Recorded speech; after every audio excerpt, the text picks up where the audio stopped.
Greetings. I'm Zachary Hepner. I'm pleased to share this Torah with you for Parashat Acharei Mot. So much material has been written to translate and explain the word Azazel. What is it? Is it a place? Is it a demon? Is it a description of a place? Rabbinic work, medieval exegesis, contemporary scholarship has written so much on this word alone. It's not befitting to cover all the possibilities and analyses in these few minutes. However, I would like to address both the view of RAMBAN, Hizquni, and Kli Yakar, and present some supporting evidence that, to me at least, is not presented or offered by anybody else, those who are greater and wiser than I am. Low-hanging fruit for the Yom Kippur fast. The Torah says a lottery is performed for these two goats. Goral Ehad LaHashem, Goral Ehad LAAZAZEL. One goat goes to God, which means that it will be sacrificed in the holy place. The other goat goes LAAZAZEL. Hizquni says that this word means Samael. Samael is the angel who represents Esau, Jacob's twin brother. While it would be shocking to consider the notion of alternative powers, there is scholarship that supports the notion that some parts of the Bible are monolateral, while others, and later parts of Tanakh, are monotheistic. Monolateral focuses on the God of the Hebrews as the most powerful supreme deity in the world, while monotheism denies the notion of other competing forces. Today, and possibly since the beginning, Judaism is exclusively a religion that practices and preaches monotheism. With the possibility of monolateral traditions in Tanakh, the notion of Azazel being a celestial being other than God is not an impossibility. Prima facie, the textual support for Azazel to be referring to an angel or demon is that in the subsequent pericope, the Torah admonishes one from sacrificing to the Seirim, which may be referring to the prohibited practices of sacrificing to angels. While that is a prohibition, in what way LAAZAZEL is a mitzvah obligatory practice and maybe some derivative of prohibited practice that is permitted. Minimally, the notion of LAAZAZEL being a demon is not entirely out of the question. But let's return to Ramban and the Hizquni and Kli Yakar. I believe that Hizquni is actually pursuing the pshat. Samael is the angel of Esau, whom Jacob, according to tradition, struggled with at the bank at Jabbok River. The intertextual and motif connections between Jacob and Esau with the two he-goats are also well known. Esau is Seir, goat is Seir. Jacob purloins Esau's blessing by dressing up in Esau's goat skins.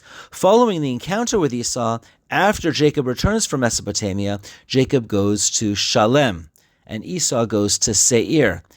Then, just like the Sukkot holiday, which follows Yom Kippur, Jacob proceeds to build Sukkot booths.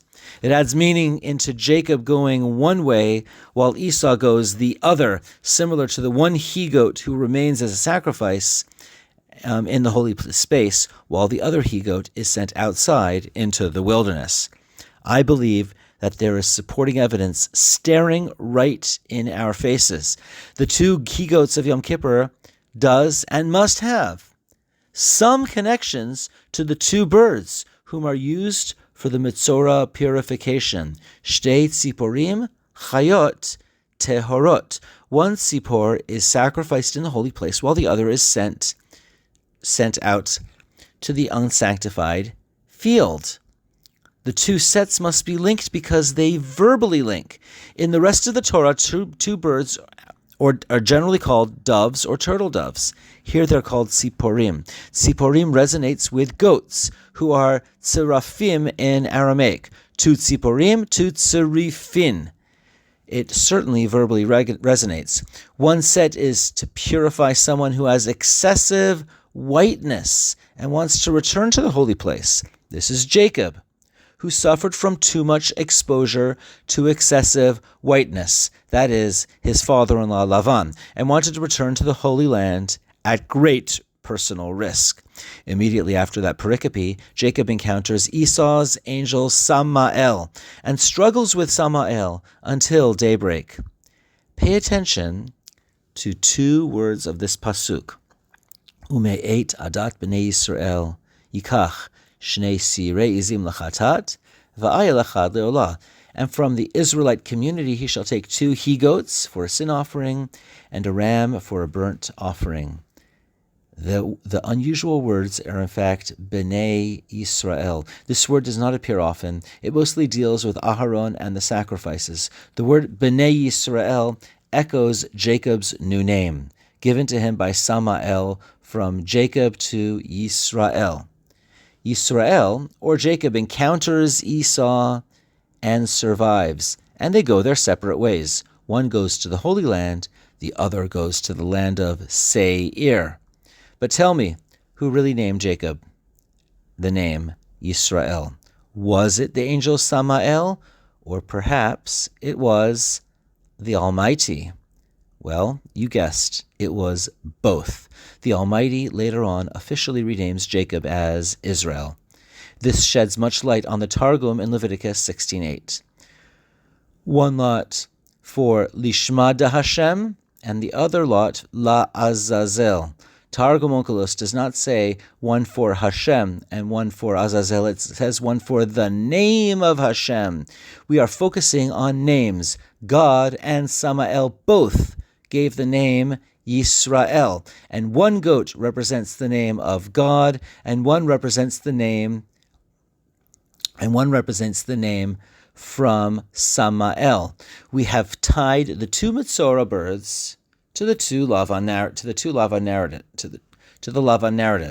The Jabbok narrative to Samael's naming Jacob, and the 2 Yom Kippur goats to the Jacob encountering Esau narrative. Following all these narratives, God renames Jacob into Israel. And we have harped upon the significance of the name Israel in the Leviticus pericope and the naming of Jacob. But there's one more thing to deal with. What does Azazel mean? I feel the answer is so simple that it's staring us right in the face. But in Aramaic, it means Azazel. The goat leaves. One goat stays in the holy place, and the other goat leaves. This name further echoes the 2 Metzora purification birds. One is sacrificed while the other is sent away to the field. But goats don't fly. But they do azal. They go. In this case, they go away. I hope this sheds more light than questions. I'd like to conclude with Kli Yakar's 3 last words, ad locum.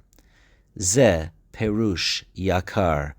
This is certainly a precious explanation. Wishing you all a precious Shabbat Shalom.